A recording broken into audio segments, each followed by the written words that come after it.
Bonjour à tous. La pleine lune du 30 avril nous parle de renaissance. Renaissance et aussi passage de l'ombre à la lumière.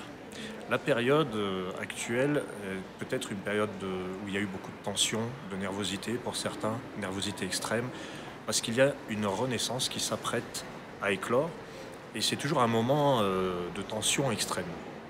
Une renaissance, ça peut être un moment de tension extrême parce qu'on sent bien que quelque chose en nous a envie de s'épanouir et on se sent comme freiné, bloqué. Une renaissance, ça peut être un moment très délicat. On sent qu'il y a quelque chose en nous qui veut s'épanouir, qui veut peut-être même exploser. Du coup, on se sent un petit peu fragilisé, on a envie d'élargir sa vision, d'élargir son espace, et on est dans ce moment-là.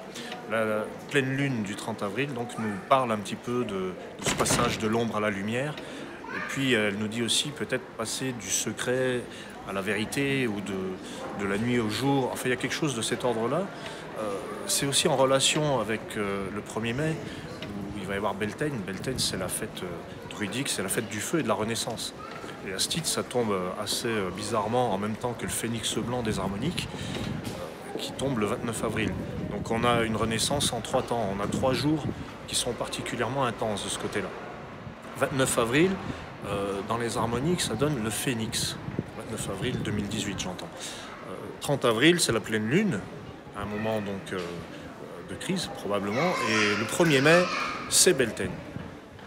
Donc ce temps de renaissance et ce feu purificateur est en train à la fois de nous illuminer, mais aussi peut-être de nous consumer un petit peu. Que nous dit ce phénix blanc? Après l'hiver qu'on a passé, un hiver où on s'est un petit peu emmitouflé, on s'est caché, on s'est couvert dans nos croyances, dans nos certitudes, on a eu besoin de sécurité probablement, eh bien ce phénix blanc nous dit maintenant vous êtes obligé de créer du neuf, du nouveau. C'est le moment de faire tomber ces protections. Alors on peut se protéger de différentes manières, mais c'est vrai que là, avec l'arrivée du printemps, où il est temps donc de changer de peau, de se découvrir finalement, et bien maintenant ce phénix blanc nous dit créer du neuf, créer intégralement du nouveau, des choses que vous n'avez jamais faites, et n'ayez pas peur de créer. Redéfinissez aussi votre existence, redéfinissez tout. Mais vraiment. Il y a un côté aussi en astrologie avec Uranus qui passe en taureau au 15 ou 16 mai. Avec cet Uranus qui passe en taureau, il y a vraiment quelque chose qui peut être vécu un petit peu brutalement pour certains. C'est vraiment du changement. Ça peut être un changement vécu dans l'intensité, ça peut être sur plein de niveaux, sur plein de dimensions de nos êtres. Mais là, il est vraiment question de se créer, de se libérer et peut-être même de rompre avec des traditions, des habitudes, et surtout des croyances. Renaître vraiment avec le phénix blanc, coûte que coûte.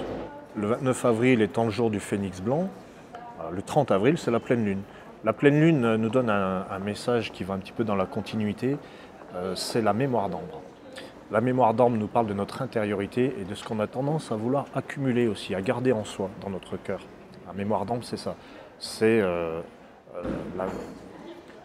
le fait de conserver, de ruminer peut-être aussi, de vivre avec le passé. Donc là, on nous dit clairement, entre le phénix blanc et la mémoire d'ambre, on nous dit clairement, ce passé va rester du passé et maintenant il s'agit de vivre un nouveau présent. La mémoire d'ambre nous rappelle qu'on a la force en nous, tout est en nous en fait. Donc sans vraiment oublier le passé, sans l'anéantir, sans l'effacer, le garder à l'esprit, ou plutôt dans le cœur, comme un allié, et avancer dans l'instant présent, avec cette nouvelle peau que nous propose le phénix blanc.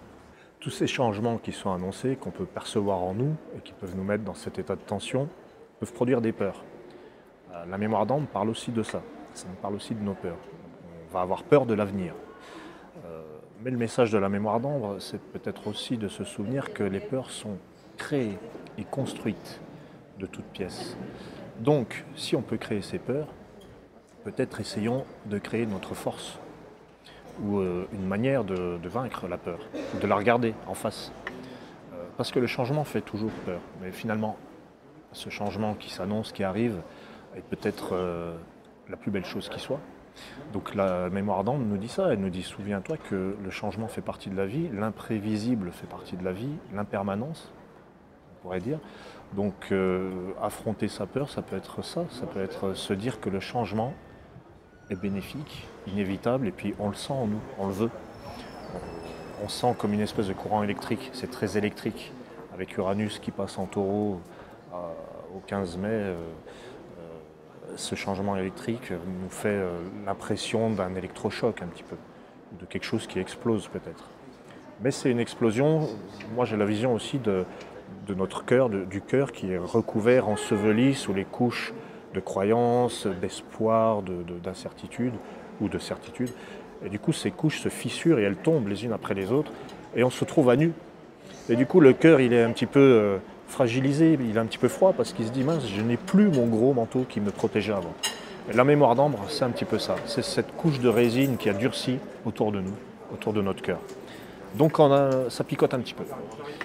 Ça pique parce que voilà, on n'est plus protégé, on se sent plus protégé. Mais on l'est encore. En fin de compte, Phénix blanc, renaître, créer sa vie et mémoire d'ambre, créer sa propre force pour vaincre les peurs. Là, on a un message qui est clair qui nous dit créons nos vies, créons-le ce changement. Puisqu'on peut créer les peurs, les craintes, les incertitudes, on peut aussi créer l'inverse pour renaître avec le Phénix blanc. Le 1er mai sera le jour de la lune d'ambre. Alors la lune d'ambre nous dit ouvrez les vannes, vous êtes submergé par vos émotions et vous avez peut-être envie de les contrôler, ces émotions. Mais peut-on être créateur de sa vie si on veut tout contrôler? Et surtout les émotions. On ne peut pas contrôler tout, on ne peut pas contrôler les émotions. Et là, le barrage est en train de se remplir et il va déborder. Plutôt que d'attendre qu'il cède, peut-être qu'on peut ouvrir les vannes et puis laisser couler les émotions, les laisser s'exprimer. Ou alors attendre que le barrage explose. De toute façon, d'un côté ou de l'autre, l'eau va déferler. Et c'est ça qui nous fait peut-être peur. On parlait des peurs juste avant. On a peut-être peur de nos propres émotions, on a peut-être peur d'être vu comme quelqu'un de faible, on a peut-être peur que nos émotions vont nous faire du mal. Et pourquoi après tout? Donc la lune d'ambre nous dit ouvrez les vannes, exprimez vos émotions, laissez-les être. Laissez-les être. Il n'y a peut-être pas à contrôler, à empêcher, à verrouiller tout ça.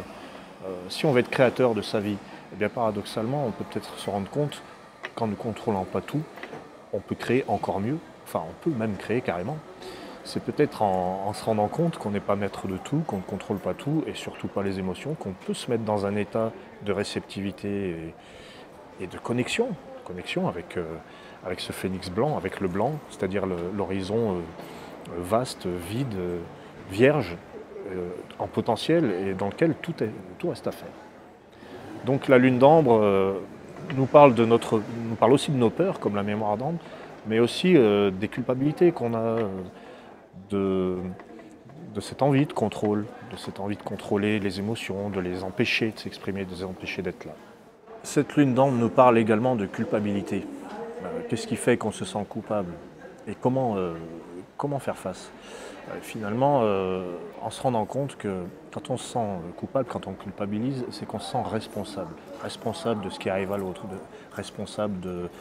on se sent l'origine des choses. Et finalement, avec cette période de changement qui arrive, on est en train de nous dire, eh bien non, vous n'êtes pas l'origine de tout. Vous êtes créateur de vos vies, mais vous n'êtes pas créateur de tout. Vous n'êtes pas responsable de tout. Vous êtes responsable de vous-même. C'est comme ça qu'on peut être en paix avec la culpabilité, c'est en se rendant compte qu'on n'est responsable que de soi finalement. On n'est pas responsable de tout, on n'est pas responsable des autres. La lune d'ambre nous met en paix un petit peu avec cette idée de culpabilité qui est très forte, dont tout le monde est un petit peu, à laquelle tout le monde est assujetti, je veux dire. C'est-à-dire qu'on a été élevé un petit peu avec tout ça, avec cette notion de culpabilité. Il est temps de s'en débarrasser là. Voilà, pour être le phénix blanc et pour renaître de ses cendres, on est responsable de soi. Mais on est bien responsable de soi, en revanche. Donc, tous ces changements, toutes ces tensions, toutes ces émotions qu'on vit actuellement tournent autour de cette lune d'ambre et cette notion de culpabilité, ce phénix blanc qui nous dit de renaître de nos cendres, mais de créer vraiment la nouveauté à 100% et de l'accepter. Et cette mémoire d'ambre aussi, qui nous rappelle que les peurs, on les construit de toutes pièces. Et on peut construire aussi notre propre force.